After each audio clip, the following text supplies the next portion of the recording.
Hello friends, welcome back to my YouTube channel R classes. तो friends, इस वाले video lecture में हम विद्युत रासायनिक सेल पर वाइवा क्वेश्चन देखने जा रहे हैं। यानी अगर आपने केमिस्ट्री के चार्ट पेपर में विद्युत रासायनिक सेल वाला टॉपिक बनाया है तो उस टॉपिक से रिलेटेड एग्जामिनर कौन कौन से क्वेश्चन आपसे करेंगे या उस टॉपिक से रिलेटेड कौन कौन से क्वेश्चन वाइवा में बनते हैं, इन सभी चीजों का डिस्कस हम इस वीडियो लेक्चर में करने वाले हैं। तो फ्रेंड्स, हम स्टार्ट करते हैं। जैसा कि हमने यहाँ पर एक विद्युत रासायनिक सेल का चित्र बनाया हुआ है, हम थोड़ा सा कैमरे को नीचे कर रहे हैं ताकि आपको ये वाला चित्र दिखे। उससे पहले आप यह जान लीजिए कि ये जो हमारा विद्युत रासायनिक सेल है, इसमें गैल्वेनिक सेल, वोल्टीय सेल और डैनियल सेल ये सभी आते हैं। यानी विद्युत रासायनिक सेल के अंतर्गत हमारा गैल्वेनिक सेल आता है, डैनियल सेल आता है और वोल्टीय सेल आता है।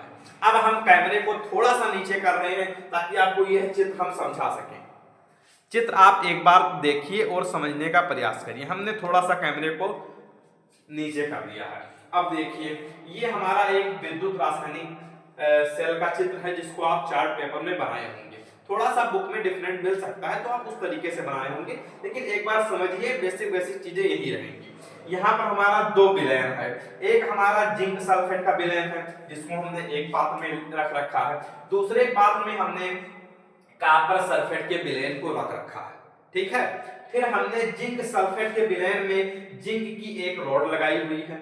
कॉपर सल्फेट के विलयन में हमने कॉपर की एक रॉड लगाई हुई है। फिर दोनों रॉड को हमने जोड़ने का कार्य किया है। जोड़ने वाले वायर में हमने एक कुंजी लगाई हुई है और एक गैल्वेनोमीटर लगाया हुआ है जिससे हम चेक करेंगे कि हाँ, धारा में कितना विक्षेप है या कितनी धारा उसमें प्रवाहित हुई। फिर हमने जो हमारा जिंक की छड़ है उसको हमने एनोड बनाया हुआ है और कॉपर की छड़ को कैथोड बनाया हुआ है। फिर हमने इस परिपथ को पूरा करने के लिए एक लवण सेतु लगाया है। लवण सेतु का क्या कार्य होता है? ये हमारे परिपथ को पूरा करता है। आई होप कि आपको अब इस चित्र के बारे में समझ में आ रहा होगा। और हमने यहाँ पर ये दर्शाई हुई है कि विद्युत धारा हमारी प्लस से माइनस की ओर जाएगी। ये हमने विद्युत धारा की दिशा दर्शा रखी है। अब हम आते हैं कि हाँ, ये तो रही चित्र की बात। अब हम आते हैं कि हाँ, एग्जामिनर क्वेश्चंस कैसे पूछेंगे, तो वो स्टार्ट करते हैं। ये एक क्वेश्चन का आंसर लिखा हुआ है क्योंकि हमने एक वीडियो बनाई थी उसमें थोड़ा सा वॉइस नहीं आ रही थी, इसलिए फिर से बना रहे हैं। क्या है कि गैल्वेनिक सेल का कार्य बताइए। यानी गैल्वेनिक, वो आपसे पूछ सकते हैं कि हाँ, गैल्वेनिक सेल क्या है, उसका कार्य बताइए। तो आप बताएंगे कि गैल्वेनिक सेल जो हमारा होता है, या वोल्टीय सेल या डैनियल सेल जो हमारा होता है, वो रासायनिक ऊर्जा को विद्युत ऊर्जा में कन्वर्ट करने का काम करता है। वो मौखिक ही क्वेश्चन आपसे पूछेंगे तो मौखिक ही आप उनको उत्तर देंगे कि हाँ सर, जो हमारा गैल्वेनिक सेल होता है वो विद्युत रासायनिक ऊर्जा को विद्युत ऊर्जा में बदलने का कार्य करता है। अब हम आते हैं अपने नेक्स्ट क्वेश्चन पर। नेक्स्ट क्वेश्चन हमारा है कि रेडॉक्स अपक्रिया किसे कहते हैं। क्या रेडॉक्स अपक्रिया क्या होती है, या रेडॉक्स रिएक्शन हम किसे कहते हैं? तो आप इसमें बताएंगे कि हाँ सर, वह अभिक्रियाएं। क्या बताएंगे? वह अभिक्रियाएं, वह अभिक्रियाएं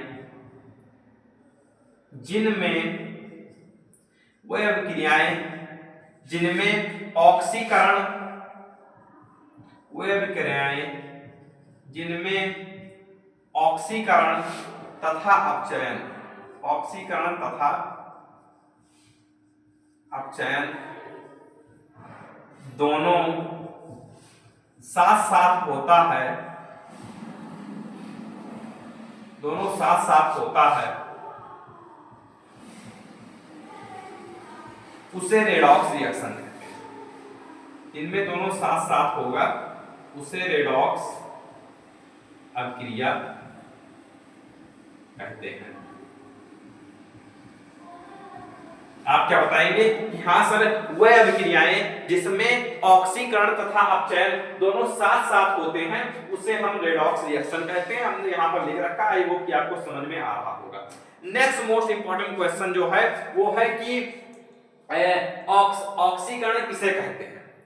ऑक्सीकरण किसे कहते हैं? तो आप इसमें बताएंगे कि वह पदार्थ जिनमें ऑक्सीजन जुड़ता है, ऑक्सीजन जुड़ता है तथा ऑक्सीजन जुड़ता है तथा इलेक्ट्रॉन, इलेक्ट्रॉन को हम -e से दर्शाते हैं, इलेक्ट्रॉन निकलता है।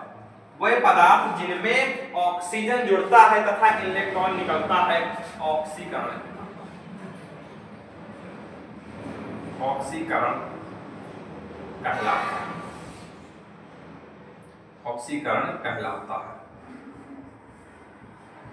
आप बोल देंगे कि हाँ सर, वह पदार्थ जिनमें हमारा ऑक्सीजन जुड़ता है लेकिन इलेक्ट्रॉन निकलता है उसको हम ऑक्सीकरण कहते हैं। यानी ऐसे पदार्थ जिनमें हमारे ऑक्सीजन जुड़ते हुए दिखाई देते हैं तथा इलेक्ट्रॉन निकलता हुआ दिखाई देता है उसको हम ऑक्सीकरण बोलते हैं। अब चौथा हमारा मोस्ट इंपॉर्टेंट क्वेश्चन है कि अपचयन किसे कहते हैं। हम थोड़ा सा कैमरे को नीचे कर रहे हैं, नहीं अभी आपको क्वेश्चन दिख रहा है। तो अपचयन किसे कहते हैं? तो वह पदार्थ जिनमें, वह पदार्थ आप लिखेंगे कि वह क्रिया जिसमें ऑक्सीकरण, ऑक्सीजन जुड़ता है या इलेक्ट्रॉन निकलता है उसे हम ऑक्सीकरण क्रिया कहते हैं। और वह क्रिया या वह पदार्थ, वह पदार्थ, एक सेकंड, वह पदार्थ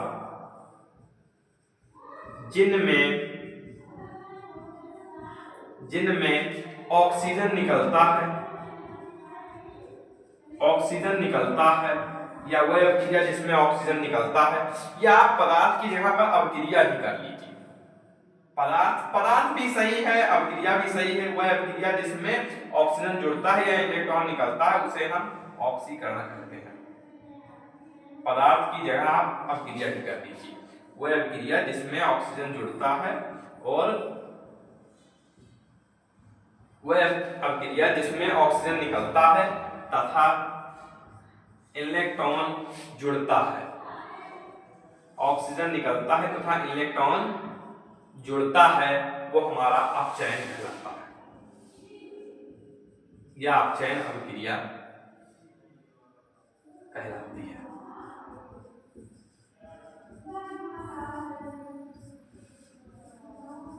आई होप कि आपको आंसर क्लियर हो गए होंगे कि वह अपक्रिया, वह पदार्थ या वह अपक्रिया जिसमें ऑक्सीजन निकलता है तथा इलेक्ट्रॉन जुड़ता है उसे हम ऑक्सीकरण, उसे हम अपचयन, ऑक्सीजन निकलता है तथा इलेक्ट्रॉन जुड़ता है उसे हम अपचयन अभिक्रिया कहते हैं।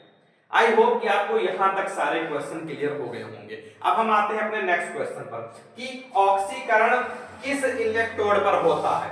मोस्ट इंपॉर्टेंट क्वेश्चन है, आपसे एग्जामिनर पूछ सकता है कि ऑक्सीकरण किस इलेक्ट्रोड पर होता है। इंपॉर्टेंट है, ऑक्सीकरण जो हमारा होता है वो किस इलेक्ट्रोड पर होता है, तो ये Zn इलेक्ट्रोड पर होता है। ठीक है, किस पर होता है? Zn इलेक्ट्रोड पर होता है। ऑक्सीकरण कहां होता है? Zn इलेक्ट्रोड पर होता है। अब चयन किस इलेक्ट्रोड पर होता है? तो कॉपर इलेक्ट्रोड पर होता है। किस इलेक्ट्रोड पर होता है?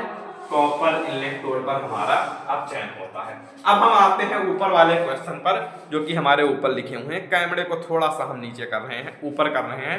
क्या है कि सेल कितने प्रकार के होते हैं। मोस्ट इंपॉर्टेंट क्वेश्चन है। अगर आपने विद्युत रासायनिक सेल बनाया है तो वो एग्जामिनर जरूर आपसे क्वेश्चन करेगा कि सेल कितने प्रकार के होते हैं, तो आप उसको बता देंगे कि यहाँ सेल हमारे 2 प्रकार के होते हैं। कितने प्रकार के होते हैं? 2 प्रकार के होते हैं। नंबर 1 विद्युत रासायनिक सेल, विद्युत रासायनिक सेल सबसे पहला जो कि हम पढ़ रहे हैं विद्युत रासायनिक सेल। और दूसरा हमारा होता है विद्युत अपघटनीय सेल। क्या होता है? विद्युत अपघटनीय सेल। पहला क्या होता है? विद्युत रासायनिक सेल और दूसरा हमारा होता है विद्युत अपघटनीय सेल। ये मोस्ट इंपॉर्टेंट क्वेश्चन है। फिर नेक्स्ट क्वेश्चन बन सकता है कि हाँ, गैल्वेनिक सेल किस प्रकार का सेल होता है। तो जैसा कि आप जान ही रहे हैं, हमने ऊपर ही लिख रखा है कि विद्युत रासायनिक सेल का पार्ट है। तो गैल्वेनिक सेल जो हमारा होता है वो विद्युत रासायनिक सेल होता है। कैसा सेल होता है? विद्युत रासायनिक सेल। गैल्वेनिक सेल हमारा विद्युत रासायनिक सेल होता है। अब हम थोड़ा सा कैमरे को नीचे कर रहे हैं ताकि जो हमारा नीचे का क्वेश्चन 2 है वो दिख सके। बीच में हमने चित्र बना रखा है आपको समझाने के लिए, फिर नीचे हमने 2 क्वेश्चन और लिख रखे हैं। कुल मिलाकर हमने 10 क्वेश्चन लाए हुए हैं और इसी 10 क्वेश्चन में आपका एकदम काम तमाम हो जाएगा, एकदम सारे टॉपिक क्लियर हो जाएंगे। इससे बाहर इसमें क्वेश्चन बन ही नहीं सकते हैं। तो लवण सेतु का क्या कार्य होता है, मोस्ट इंपॉर्टेंट क्वेश्चन है कि सॉरी ये जो हमारा लवण सेतु है ये दिख रहा है, इसका क्या कार्य होता है ये पूछा गया है। तो लवण सेतु ये क्वेश्चन नंबर 9 का आंसर हम यहां लिख रहे हैं, आंसर नंबर 9 देख लेंगे, आपको वहां दिख रहा है, बिल्कुल दिख रहा है आंसर नंबर 9। सबसे पहला लवण सेतु का जो कार्य होता है वो पहला होता है कि ये विद्युत परिपथ को पूरा करता है। क्या करता है, विद्युत परिपथ को पूरा करता है। तो पहला कार्य हो गया विद्युत परिपथ को पूरा करता है, विद्युत परिपथ को पूरा करता है। जो हमारा लवण सेतु होता है ये विद्युत परिपथ को पूरा करने का कार्य करता है। दूसरा, विद्युत उदासीनता को बनाए रखता है। क्या करता है, विद्युत उदासीनता को बनाए रखता है।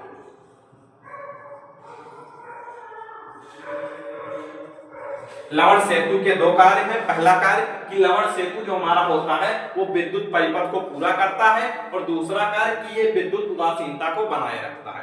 अब नेक्स्ट और इंपॉर्टेंट क्वेश्चन है जो कि आपसे एग्जामिनर पूछ सकता है। जैसा कि पहले आपसे पूछा कि सेल कितने प्रकार के होते हैं, आप बोले 2 प्रकार के, पहला विद्युत रासायनिक सेल, दूसरा विद्युत अपघटनी सेल। तो ये जरूर पूछ सकता है कि हाँ विद्युत रासायनिक सेल और विद्युत अपघटनी सेल में अंतर बताइए।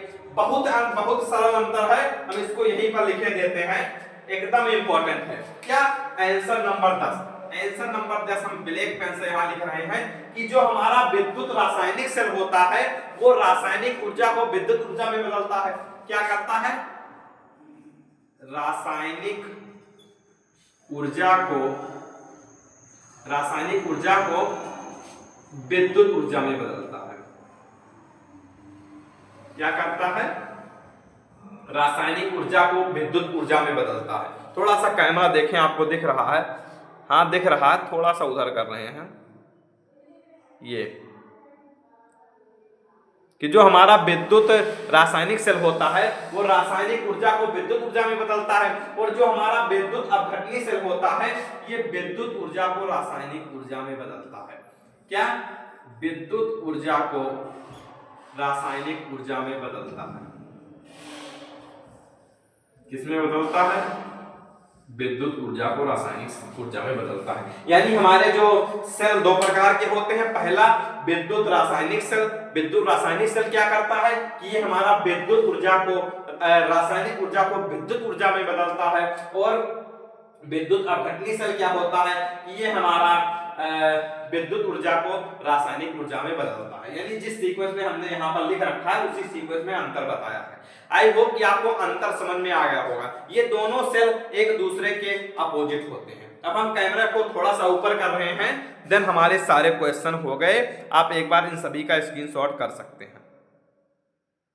तो आई होप कि आपको ये सारे क्वेश्चन अच्छे से क्लियर हो गए होंगे। अगर आपको वीडियो समझ में आ गई है तो आप वीडियो को लाइक करिए, चैनल को सब्सक्राइब करिए और एक प्यारा सा कमेंट जरूर छोड़िए। अगर आपको इसमें कहीं भी डाउट है, किसी भी टॉपिक, कोई और टॉपिक अगर आपने वाइवा में बनाया है तो उस टॉपिक को कमेंट बॉक्स में कमेंट करिए, उस पर हम वीडियो जरूर लेकर आएंगे। तो फिर मिलते हैं नेक्स्ट वीडियो में नेक्स्ट टॉपिक के साथ। तब तक के लिए बाय बाय, जय हिंद।